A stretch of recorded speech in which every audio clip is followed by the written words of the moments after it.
Un ejemplo reciente. Cando fui a facer el traballo de fin de grau, escollí un tema que lle era de Asturias e lo lóxico lle era facelo en asturiano.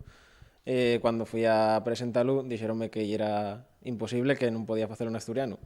E que, bueno, lle unha lingua oficial de la universidade, entón lle era como, por que non? El tema era sobre los vaqueiros de alzada. Finalmente Raúl logró presentar su trabajo, pero no sin obstáculos y con condiciones que no se impusieron a los demás. Este es uno de los testimonios del Archivo de la Represión Lingüística del Asturiano, que ya está en línea. El proyecto tuvo su origen en la tesis de Ignacio Galán, en la que documentó varios casos. Posteriormente, este trabajo se plasmó en un documental y ahora da un paso más. Na página web pueden verse ya pues unas cuantas decenas de testimonios y seguimos grabando y ampliando, y la idea es que este proyecto tenga continuidad y al empar también concienciar, porque mucha gente no tiene la conciencia de que fue discriminado, aunque sufrió casos, y cuando los ven todos darse cuenta, meca, pues a mí pasóme esto también. El archivo cuenta con un comité científico que vela por la rigurosidad del contenido y la interpretación correcta de los datos. También se encarga de la difusión audiovisual. Podemos topar de ellos casos dende el ámbito universitario, dende el ámbito más de escolar, también de discriminación con la propia administración pública. Casos que